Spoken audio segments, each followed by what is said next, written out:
We take the problems as they come and we deal with them. And essentially, you're putting out fires each and every day. And some days it's a forest fire, some days it's just a campfire. That was the first time Brandon followed me on this kind of like harebrained wild adventure. And basically, we each packed a backpack, packed up my Jeep, and we had no real plan. It's worth the gamble.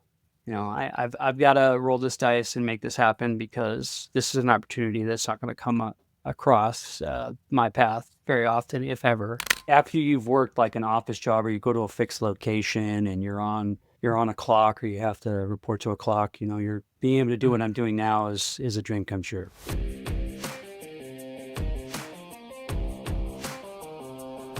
We are live with, well, obviously it's Josh and I. We got Brandon, Eric D83, St-Pierre. Howdy. Brandon, for those of you who listen, is the person we keep referring to every week that has come in and somewhat, I don't want to say saved our company, but kept it alive. His background is customer service, and he and I are longtime friends. And I knew that I think Brandon's strongest trait is his loyalty, which is why I had no doubts about how things would go hiring him. However, funny story about Brandon.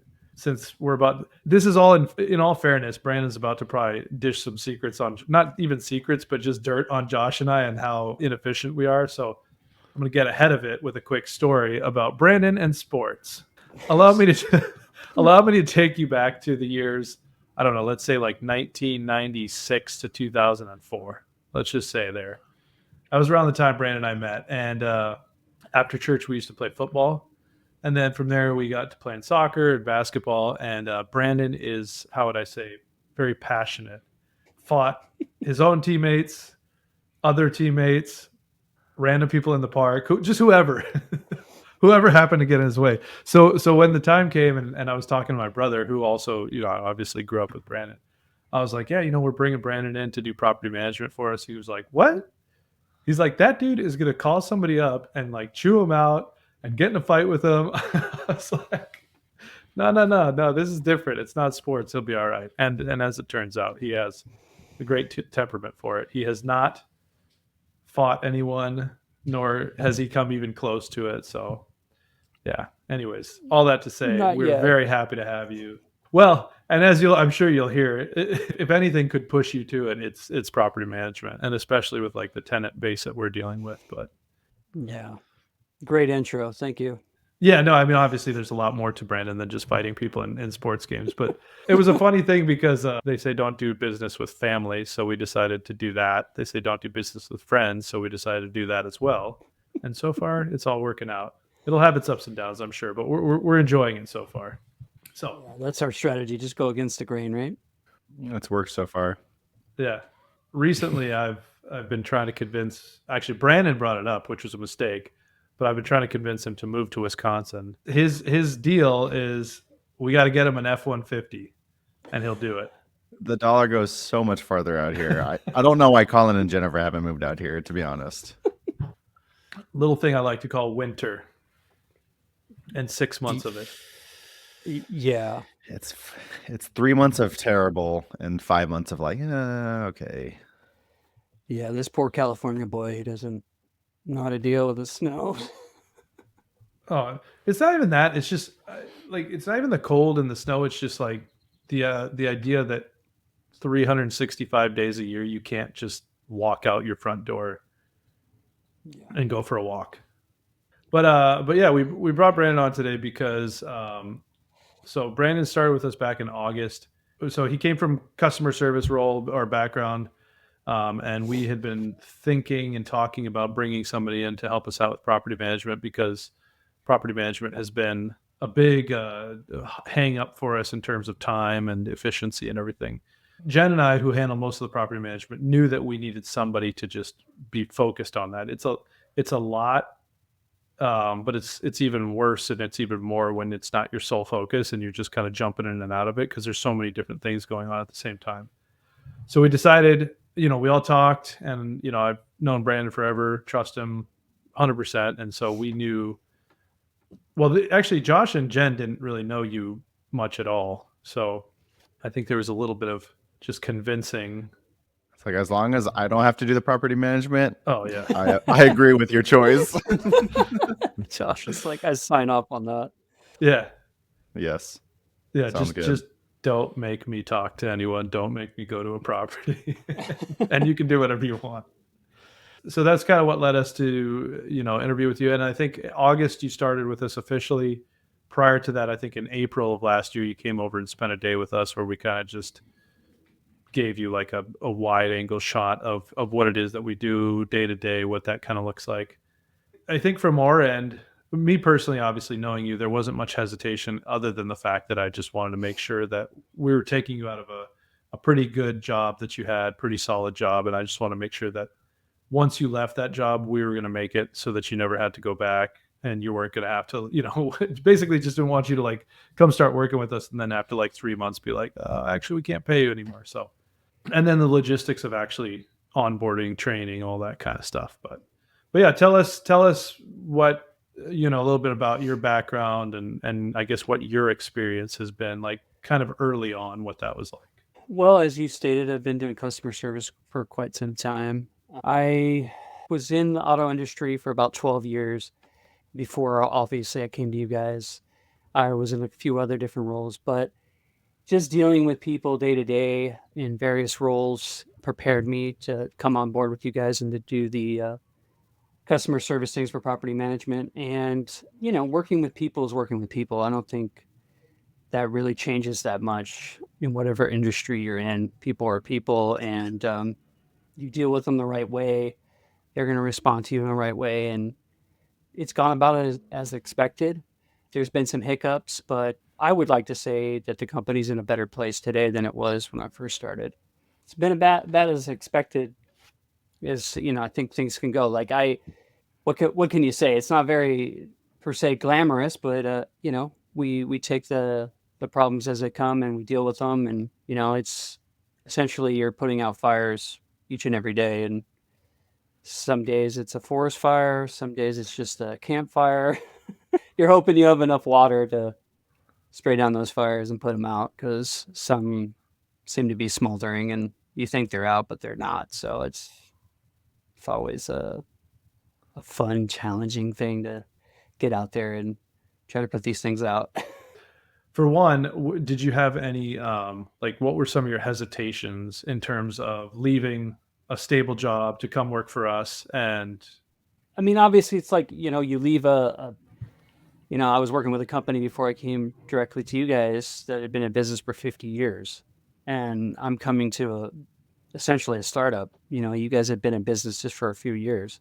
it's 4 years. We've been in business for 4 years. So Okay, it's 4 years. Let the that's kind of a record big show. deal. 12 years if you count all three of us. Josh, no offense, I didn't really know you before this. I knew you as, your Jen's brother, Colin's brother-in-law. Obviously, only know Jen the few years that they, Colin and Jen have been married. I've known Colin since he was like 8. So it's like, if Colin wasn't part of the company, then yeah, I don't think I would take the leap. It's like I'm trusting, I'm basically leaning on that friendship that I have with Colin to come leave the company that I was with, to come basically join a company that's been in existence 4 years and 12. hope 12, 12. whatever it is, not 50, and just take this leap of faith. Trust that they're looking out for me and I'm going to look out for them. And you're just like, you know what, I want to do this because this is going to afford me flexibility and freedom that I've never known. So, you just got to take it. That's kind of a good segue, because I know everything you just said is all the reasons why you would not want to take the leap. Because I mean, like, I know you guys you're good friends with Colin, but like that's not enough to make the jump just blindly still. So what were some of the advantages once you did come over here that you appreciate? I would say that he did in fact take the jump rather blindly. I mean, a huge percentage of it was trusting Colin. It's like And just all the pressure that he kept just giving you to join yeah, us. I mean, it was interesting because he would ask me when I was working with a job a few years back. He'd say, "Hey, can you take a call? Maybe I got a tenant to call you for a maintenance request or this or that." And I'm like, I don't know if I want to deal with this while I'm working my other full-time job. Like, so he's been like massaging this and trying to get me ready for years now. It's the slow, Exactly. It was a slow burn, the long but play. it was a long play. Yeah, Yeah. exactly. So yeah, I mean, it got to the point where I was like, you know what? I had a good job with my previous employer, but this was an opportunity I couldn't pass up. And it was like, you're trying to weigh the pros and cons, and it's like at the end of the day, it's like it's worth the gamble. I've got to roll this dice and make this happen because this is an opportunity that's not going to come across my path very often, if ever. And like I said, if Colin wasn't involved, yeah, I probably don't take that leap of faith, take that chance. But I was leaning on our friendship and that trust that we've built, the rapport that we've had all these years, and thinking like, you know what, this is something that's going to better me, better my family. At the end of the day, it's kind of like a no-brainer when you think about it. And when I, kind of lined it all up and looked at everything, I was like, I got to do this. But was it a no-brainer for your wife? It was not. Yeah, that was we had some tough discussions about that. She was worried about doing it, obviously, because it's like, you're leaving a good position that you have with a company and you're going to go work with your friend. It's like, today he's like, yeah, come join us. And the next day he could be like, you know what, the company folded. We had to declare bankruptcy. We had to sell all our properties. No. When you have 12 years of experience, you have been through it. No, but so another like backstory into all of this, because Brandon and I went to Mexico, 20 years ago almost? Yeah, 20 years ago. It would have been 20 years ago. This September marks 20 This September years. would be 20 years. Yep. Since he and I went down to Mexico. So I was out of school. He was out of school. I was doing, I think, community college. And I was just wanting to go do something. All our background is in the Adventist church, and something that a lot of Adventist people do, similar to the Mormons, but kind of a different style, is go on mission trips. And so I had been looking at that, and Brandon was working, wasn't in school or anything. So that was the first time Brandon followed me on this kind of like harebrained wild adventure. And basically he and I packed up a backpack. We each packed a backpack, packed up my Jeep, and we had no real plan. I mean, so our church had gone down and built a church in this little town in Mexicali, in Baja California, like 5 years before or something. We had built this church there, and that was the only contact we had. And I was like, Brandon, let's go be missionaries in Mexico for like 9 months to a year. And he was just like, yeah, all right, let's do it. And so why not? Why would I not do that? Yeah. and Josh, the Jeep broke down before we even crossed the border. Yeah. Oh, no. It didn't break down. It overheated. You just got overheated. You just wait it out. You just wait it out, and you're fine. It's good. But 10 miles at a time. Right. Oh no, it was a trip. So in all their creativity, they've named one side of the border Calexico and the other side Mexicali. So it's very clever the way they've done it. But we stayed in. Oh, actually, we might have been in El Centro, but we stayed in this hotel. So first, the Jeep breaks down on the way. We're not even like probably 3 hours from home, and the Jeep's like, we're sitting on the side of the road. The Jeep's overheating. We're just waiting for it to cool off. And then that night, before we even got to Mexico, we stayed in a hotel on the U.S. side, and there's like these huge roaches crawling on the wall and everything. We're like, what are we doing? But fast forward to 9 months later, we had spent 9 months all over Baja. We started in this one little town where we knew the pastor. Our pastor contacted him. He wrote us a letter basically in Spanish introducing who we were to wherever we ended up. And then he took a map of Baja California and he just highlighted like, there's an Adventist church here. There's an Adventist church here. And we just kind of went, and each place we would go to, we would kind of get a referral for the next place. And then we'd show up with our little letter and be like, hey, do you guys have any work to do? And we did like the most random stuff down there. But in the first town we went to, Brandon, tell us. Your boy fell in love. He didn't even wait like a month. It was Week like one. it was like week 1, like service number 3.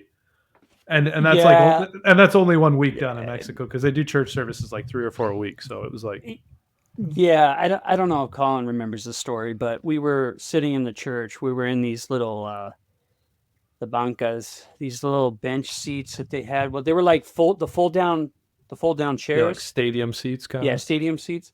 And we're sitting there, and this girl comes over, and she leans over, and she's talking to Colin because they know by now, like, Colin's the only one that really speaks Spanish at this point.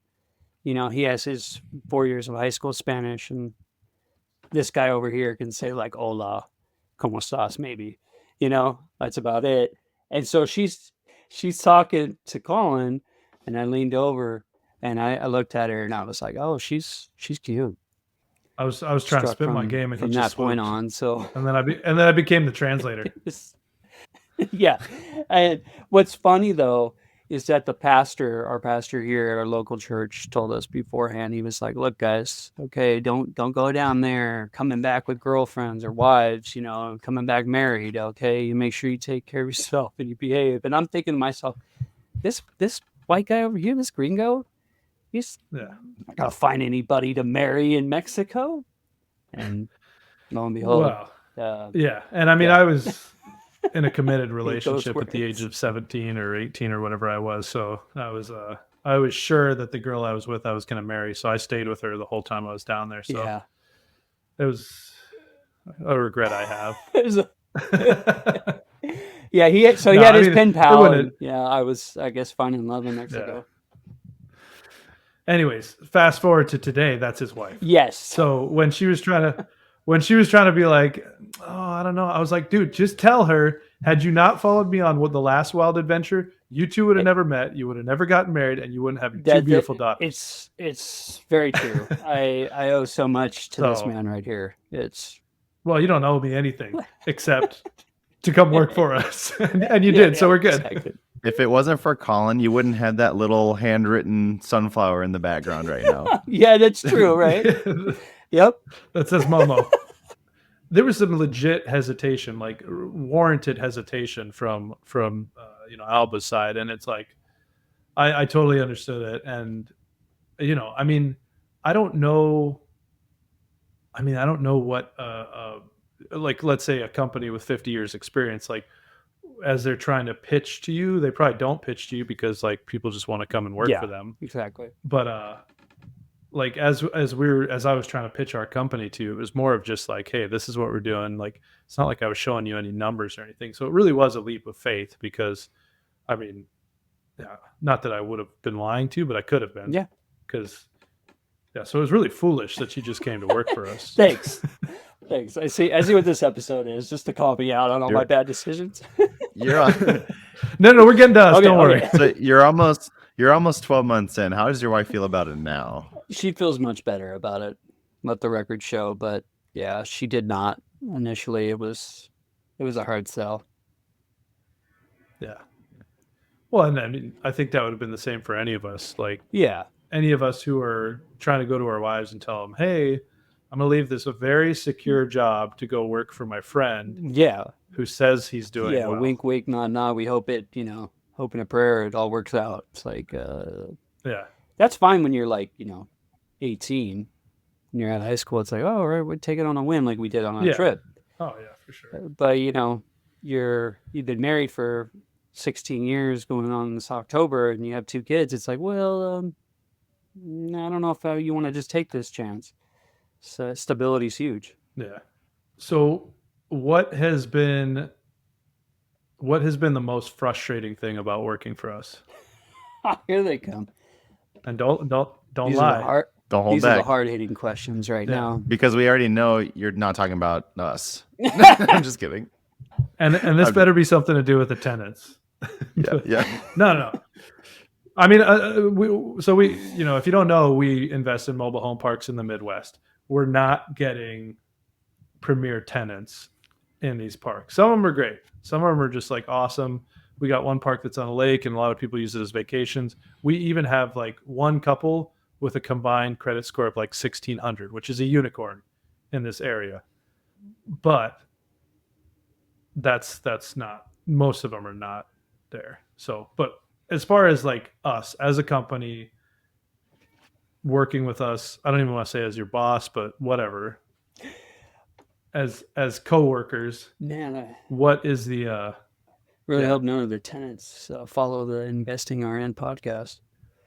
hey, if you are the tenants, and if you're the tenants and you follow the podcast, you know which category you fall under. So You know who you are.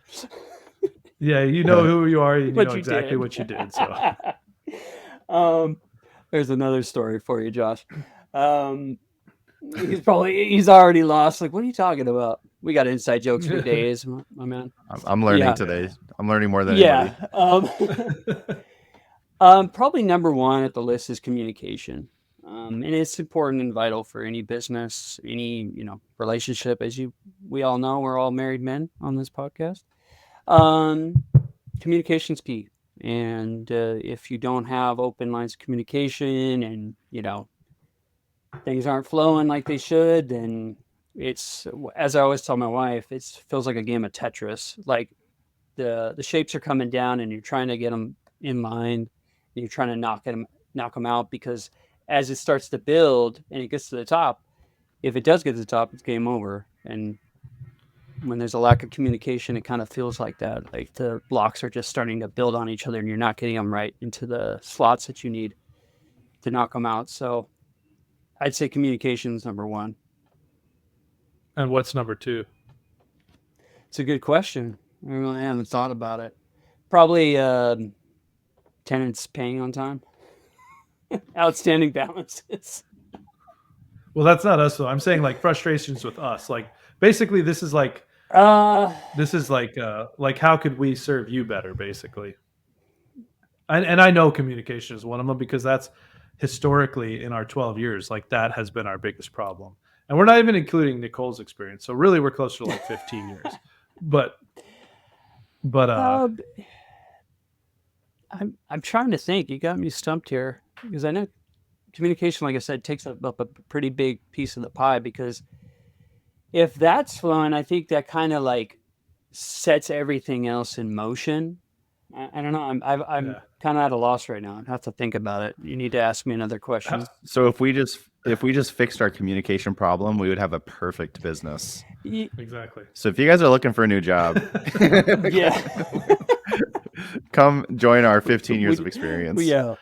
We need someone to handle our communication, make sure that I can get these owners to respond to every text, every email, every chat, whatever it may be. And I think that's been part of the biggest problem with like communication has been a big problem with us. We've mentioned that many times. And I think the biggest problem is because we're all juggling our own hospital situations also. And that's why when you came in, it like was extremely helpful in every way. Oh yeah. Just because because now I can just know that things are good instead of like wondering what's going on all the time. Yeah, it brings you guys a peace of mind. No, well, and like and I think like early on, when we had 10, 15, 20 units, it was, you could kind of get away with not being super efficient, because there weren't as many fires to put out. Mm-hmm. But once you start growing the portfolio, and when Brandon came on, we were somewhere around like 130, 150 units when Brandon came on. So there was already a lot going on. And we had gone through this period of time because Jen and I had just moved. Josh was back to work, just had a kid. And, we're all very busy in our personal lives. And we had one VA she had gone rogue at the time, which again is not necessarily her fault. It was our fault. Like we weren't, again, communicating with her. She was asking us for things, and we weren't giving her, responding in a timely manner. And so she just took it upon herself to rewrite like 20 or 30 leases and send them out. Speaking of which, she's telling me that she's leaving for the day. Well, have a good night, Francie. Or I guess have a good day. Isn't it like 4 a.m. there? No, it's like 8. Oh, dang. Yeah, Yeah. she works the graveyard shift, Josh. Yeah. Yeah. She works a graveyard shift so she can be available during normal business hours in the Midwest. Put some respect on her name. No, and she's great. I Yes. mean, I in some ways really appreciated what she did, taking the initiative and like her doing that, but at the same time was just like, look, and I've told Brandon this too. It's like because Brandon, like I mentioned, is very loyal and very passionate. Passion is another one of his Here we character go with traits, I would passion. say. My passion bucket is full. Strength. No, but you are so. But it's like so the that was something that I knew going into this was that like Brandon wouldn't just be another employee just clocking in and clocking out. Like he would treat this as if it was his own company or as if he was like a big part of the company, which he is. And I think we've mentioned it before that like our hope and our goal, and I was just telling him yesterday, is like that he would grow within the company. He's getting all choked up. Yeah, exactly. I'm about to shed a tear. There's a tissue. No, but that he would grow within the company right alongside us, and like our wins are his wins and all that. So with that, he's without, it's not like I had to tell him, hey, I really need you to be like on this and really push this thing forward. But similar to the way I would internalize things and really like let things get to me, like the perfect example of this, Josh, you were going to say it before Brandon was logged in fully, but what were you saying? Oh, you want me to say it again? Not, when he wasn't responding? Oh yeah. Well, I heard this story. I think it happened recently where Big Boss was asking you questions at like 10:30 p.m. and what I heard is that you took it like a solid 5 minutes to respond, and I just think that's unacceptable. So Brandon's hours responding are like, at 10:35 p.m. Yeah, Brandon's hours are 8 to 4, and I'm always telling him, I'm like, look, man, like if it doesn't get done, it doesn't get done. It's fine, just leave it, And so the other night, Jen and I are trying to figure out, okay, when can we go over P&Ls? When can we work together? Because between me working and the new baby and everything, and then getting everybody ready for bed, it's 9:00 at night. So we're like, okay, for the next week, every night 9:30, 10:30, we're going to work on P&Ls. We're going to sit down together, look at stuff. So it's like, 10 o'clock the other night, she's entering stuff and she's just writing notes to Brandon for him to respond the next day. And then all of a sudden we're on the Google Sheets where you can see each other's mouse moving. And all of a sudden we see Brandon's mouse start moving. And I picked up the phone and I texted him. I was like, dude, get off the Google Sheets and go to bed. Like, put this thing away. So then I texted his wife because I was like, hey, listen, I just want you to know that we do not expect him to be working at 10 o'clock at night. Like he's doing this on his own. She goes, I wondered where he went. He just got up and disappeared. Guilty. I told her, I was like, yeah, the boss is worried about the money. I got to go. which like she had no expectation that you were going to look at that night. But that's, that's the passion right there. And it's like, he's wants to please us. And he also wants to push this company forward. Because my success is tied to your guys' success. If the company does well, I will do well. And that's, you gotta have that mindset that you're trying to drive the company forward, because it's like, if I'm doing well, you guys are doing well, and vice versa. And that's got to be the aim. Yeah. So anyway, so it's just been great. I mean, obviously there's been some frustrations, I'm sure, on your side just with the communication, because it just kind of backs things up. Like you said, things start backing up, and once you get enough things backing up, it's hard to get everything back in order in a timely manner. Whereas if you can just address things as they're coming in and stay on top of it, it's not as big a deal.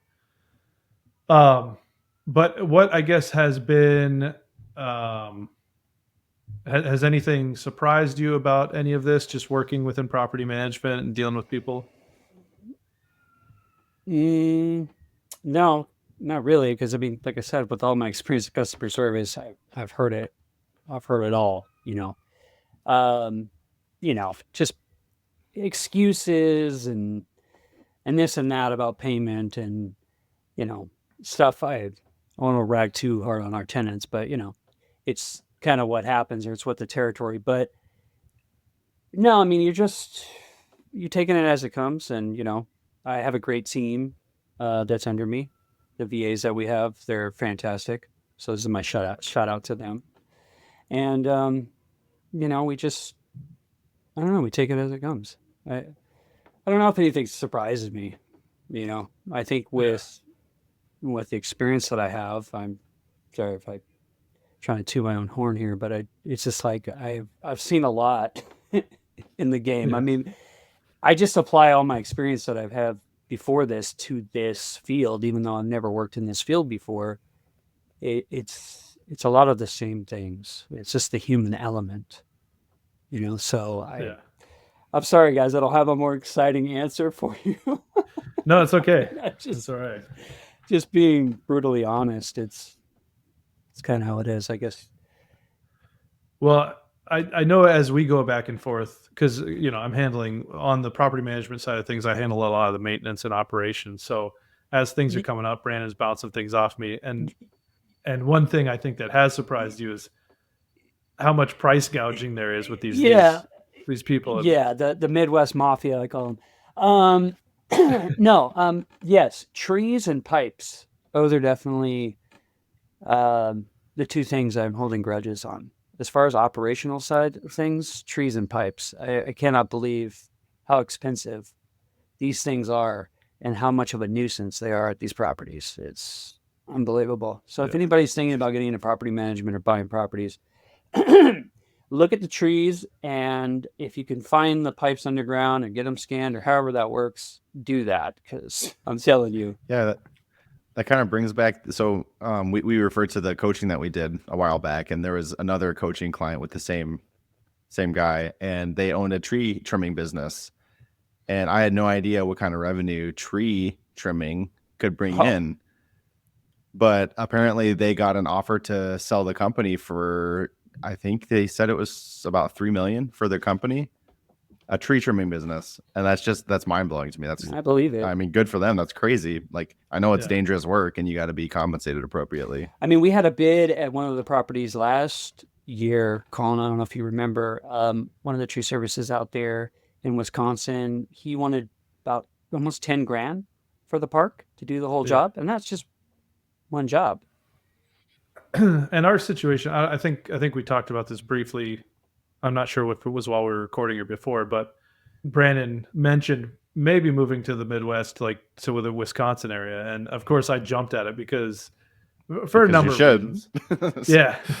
But for a number of reasons, one of which is, you know, I obviously, you know, mentioning like the growth that we want to see for you as well. You know, obviously we love real estate. We've done well with real estate, and so believing fully in it, I'm just like, man, you could move to the Midwest. You could buy a fourplex with an FHA loan. You could live in one unit, rent out the other three. I'm like, oh, it'd be great. And then you could be there. And then that's when he was like throwing in like, yeah, he needs a company car and all this stuff. I was like, all right, well, it's a but I mean, you are coming up on your plug. year. Huh? Yeah, the Ford F-150 built Ford Tough. We'll get you a Model T. Yeah. We'll settle for a Model T. Yeah. But yeah, I mean, it's tough because you're dealing with these people, and you know they know we're remote, they know we're not there on site, so they go out and they look at these trees, and it's just like, yeah, I'll cut that one down too while I'm out there, and maybe it needs to come down, maybe it doesn't, but that is one of the advantages to having somebody local. Yeah, I mean, it's like at one of the properties, the guy goes out to change the light bulb, and the next thing we know, we got what, $600-900 bill for changing 3 bulbs. Yeah. It was just like, wow, this is crazy. Ooh. Well, forget pipes and trees. That's my business, my new business. For context, like these were lights on a shed that were up high, so they had to bring in a scissor lift and all that. And I think they actually changed one of the fixtures. Must have been the hazard pay. Oh man, Brandon and I are just like, if we could just pile up all this work, like let it pile up for 6 months and then fly out there and just go through and just hit them all and do it ourselves, we could save so much money. But obviously, we can't just let things build for that long. On the same note as Brandon actually moving out here to Wisconsin, that might, Colin might actually come out and visit occasionally again if you did that. So I'd be a fan of that. Yeah, I know it's tough because like it's all on Jen and I to go to Wisconsin to visit. I mean, granted, you guys did just come out for the first time in like 7 years. Oh wow, we did. Well, if- it's if- one visit per if- child you have, so now it's a little bit more close to even. And I I must see, say, I you see. guys made great social media content when you came out, Josh. It was top tier. Oh, thank you. Thank we you. got to get back together. And more it fell often. off as soon as we left. Yeah. I know we had like a new business plan for our podcast. We're like, okay, Colin's gonna post whatever. Jennifer's gonna post this day. I'm gonna post on the weekends. It lasted 2 weeks, I think, and then I saw nobody else Listen. posting. And I was like, all right, I'm taking a break. Navigating strokes is not easy work.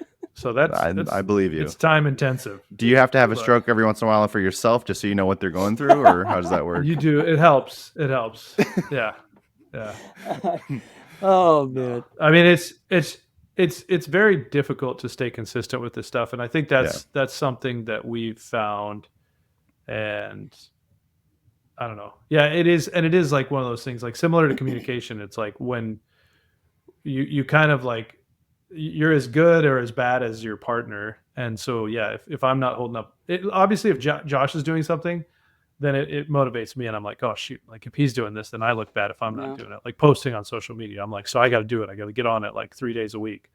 I don't think I've ever posted 3 days a week, but you know, when one of us falls off, then it's kind of almost like gives the other one permission to let up a bit. So that's and then definitely how I eventually felt. yeah, then eventually we're not doing anything. I was like, yeah, But I'm taking So- a break, and turns out it's been like an 8 week. No, it's been more than that. Yeah, an 8 week break ish. we're about to come back. But we're with coming back some hardcore. fire You content.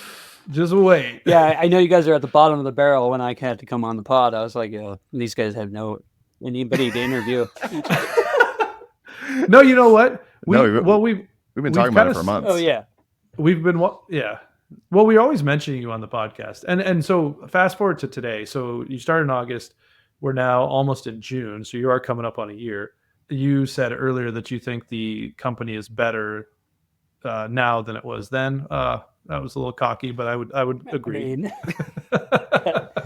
you got to be confident. No, I mean you're absolutely right. I mean, you know, so we were supposed to close on 3 properties in the middle of March. They all got split up, but as of 2 weeks ago, we officially closed. I don't think we've recorded since we closed on the last property. And Josh and I We're are going to cover that in the next episode. Yeah, I was going to say on the next episode next week, 5 minutes after we finish this episode, we're going to talk about that a little more. But just, you know, broader scale is that we closed on 3 properties in the last, you know, month and a half, 2 months, and we which sold was one. a total. Oh yeah, we Yeah. did sell one. It just closed yesterday. Breaking news on the pod.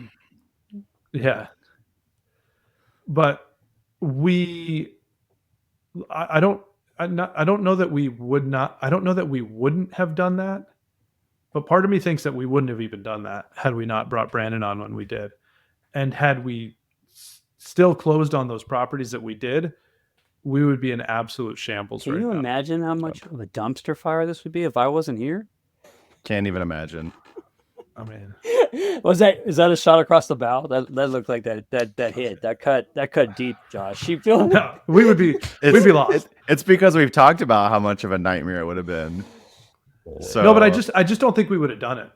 I mean, I think we this- would have. we would have done Because the we 2 got that it with- we got. No, but Okay. we would have done the 2 that we got off market. But I don't think we would have been trying to take down that other one. I don't know. We probably would have though, and it would just be a nightmare. It would have been a nightmare. And- Yeah. More than anything, Jen would be upset because it would have essentially fallen on her because she was the one prior to Brandon Yeah. coming in. She was the one overseeing property management and like, you know, tenant onboarding and tenant communications and rent collection and all that stuff. She was doing that with our VA, which now Brandon is handling. Mhm. And Jen's just kind of peeking in here, you know, here and there. But, you know, between her working and then having a baby and now raising that baby, it would just not, there was, yeah, I can't even imagine. No.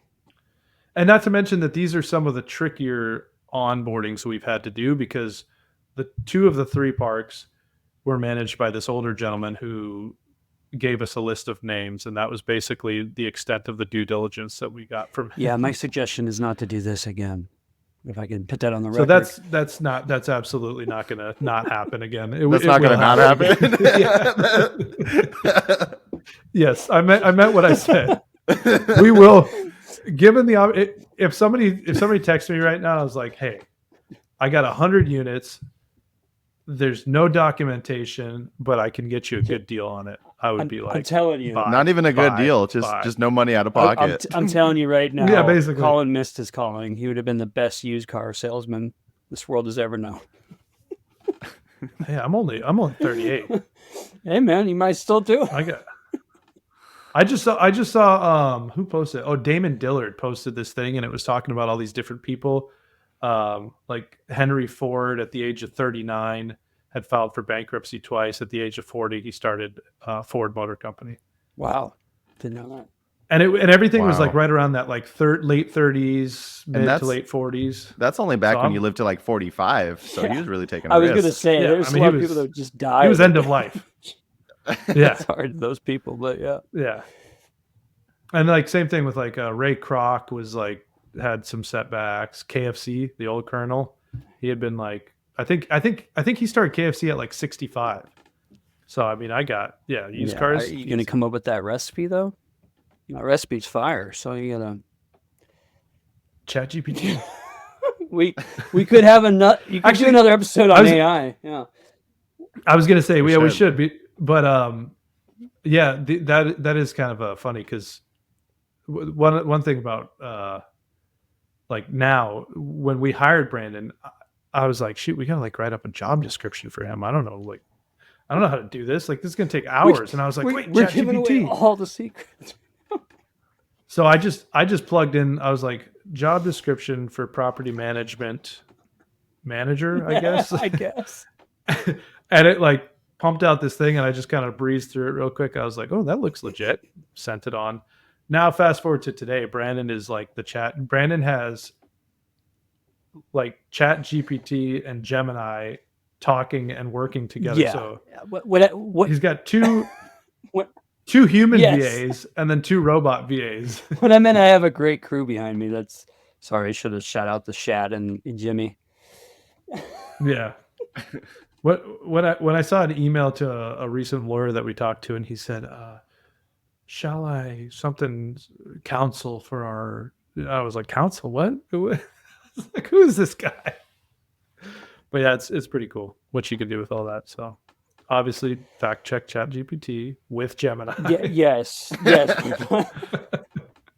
We're not saying run your entire business through AI, but it helps. Yeah. So, all right, I guess wrapping up here, what would you say has been the best thing about coming to work for us? I mean, being able to have the freedom to just basically have my own schedule. I'm obviously working remote. I told you one of the simpler things that I've enjoyed is being able to walk my girls to school every day and go and pick them up and be with them, be available for them. After you've worked like an office job or you go to a fixed location and you're on a clock or you have to report to a clock, you're being able to do what I'm doing now is a dream come true, So yeah, it's just, what can I say? Thank you to both of you and also to Jen for this opportunity. It's mostly Jen. Being able to do this because it's wonderful. Yeah. Well, it's wonderful to have you. And I feel like, especially for Jen and I, and, Josh is heavily involved in the business in other ways, but the property management specifically fell mostly on Jen and I. So I definitely feel like I've gotten some of my life and freedom back. But I got this chunk of time back. Somehow we communicate even less than before. How did that happen? Well, because for 2.5 years prior to like April of last year, that's all we were doing was property management. We were out of nursing. That's true. We were so working I called from and home. you were available. Yeah. Now it's like that chunk of time that I got back from not having to do property management, I filled with like 3 other things, including this podcast. Yeah, true. Yeah. This is our opportunity to chat. Yeah. Yeah. This is actually when I can get some FaceTime with the owners of this company. Don't ask us any questions about work. This is not the time for work. Send them to Slack. Right, exactly. We'll respond at 10:35 p.m. Yeah, exactly. No, I mean, I definitely think that, you know, we are where we are today because of you. And I know going into it, as much as there was hesitation on your part to join us, there was definitely a great deal of hesitation on our part as far as like, not wanting to let you down, you know, and making sure we could actually afford to keep you and take care of you. But then also for us, it was like, can we afford this? Like, is this going to wipe us out? Is this going to put us in a tough spot where we're having to come out of our own pockets to pay you? But yeah, I mean, now nearly a year into it, it was 100% the right choice. And we are in a much better, prior to you, we were where we were because of Jen and her systems. And then because of Josh and I and all the fun we have doing this together and just our stubbornness and unwillingness to realize that maybe we shouldn't keep pushing forward. And our creativity. Let's give us like one pro. Our creativity. No, but that's what I'm saying. Like, I think we really enjoy doing this. Like, Josh and I enjoy doing this together, and we're like too stubborn to think to ourselves like, oh, maybe we shouldn't keep moving forward. And then the creativity, yeah, I mean, that's gotten us to where we are. Because it's the thrill of finding the next deal, right? I don't know. That's what Colin really is. I mean, that's his sweet sauce. My sweet sauce. He's his sweet sauce. He finds the deal, and then together we figure out how to ease off that sweet sauce a little bit right now. No. I was gonna say, as we wrap up the origin of this SAP story, yeah, we'll have to have you back on and talk like details and like actually operational. Oh, we can get into it, but strategy. It could get ugly. Strategy. No, we need to talk some strategy because we do have some investors on here that would like to hear some tips about how we get over this love story and onto the actual business management. Yeah. This is just your introduction episode. I'm sure we'll have you pop in because part of what we're doing is just like updating people on what it is that we're doing, and you probably have a better idea than most of us as far as like what's going on day to day within the portfolio. So that's hugely valuable to people that are trying to do this and get started on It's not glamorous. I must put out that disclaimer, but you know, it will hopefully one day give you the financial freedom that you're looking for. And there's a lot of people, and I'm sure we have some listeners that feel this way about us, but there's a lot of people that we looked up to thinking like, oh, you guys have it figured out. Come to find out, absolutely not. They're just barely getting by. That's kind of how we felt for a long time. Even now at times, to be completely honest.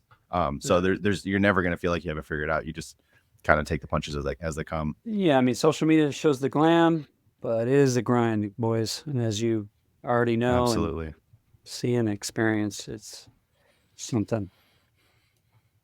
Yeah.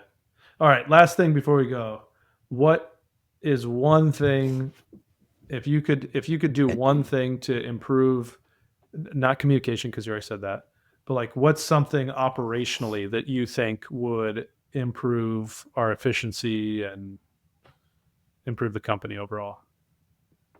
Find cheaper vendors. We're in Wisconsin. We're not cheaper even and more reliable. That's what's wild about it, John. Dude, just it's these rates seem like they're high to us, and I mean, granted, dang tariffs, right? I mean, I know what they're throwing at us. It would be even that much higher here in California, but it just. But you know what though, it's kind of a unique thing because you have in Wisconsin, you would assume that things would be cheaper, but you don't have as large a pool of workers. Like here in LA, my dad's been a carpenter for like 40 years and he does fine woodwork, and he should be charging, you know, based on what I see other people charging, he should be charging like $150 an hour based on his skill set. But here in LA, and he does like, you know, handyman, like construction type work as well. He can't charge more than about $60 or $70 an hour because he'll get outbid by, you know, 10 other people who will come in with their crew of maybe illegals, who knows? And they'll just underbid, and then they'll get the jobs, and he'd be out of work. But in a place like Wisconsin, you don't have that same thing. There's like, if you need a plumber in this area, this small area of Wisconsin, there's like 4 of them. and 3 of them are booked out for 6 months. So you're stuck with the Ain't that fourth the one. truth? And if he says it's $600, What are you gonna do? it's like He's got $600 you over a barrel. Yeah, it's like there's. So it is. Yeah, go ahead. No, I was just gonna say it's a different dynamic out there. Like you would just assume like LA is more expensive, vendors are gonna be more expensive, but just because of that, it's not been the case. Yeah, more work than there are people to do it, and because of that, that's what you got. Premium rates. All right, man. Go enjoy that family. We won't keep you any longer. All You're off right, the thanks, clock. guys. I Thanks for appreciate it. coming. Okay, But- let's not do this again. I was kidding. No. No, next time we will talk Now we're more, gonna do it again. organizational. Yeah. Sounds good. All Thanks right. again for coming on. Thanks, guys. Later. Later.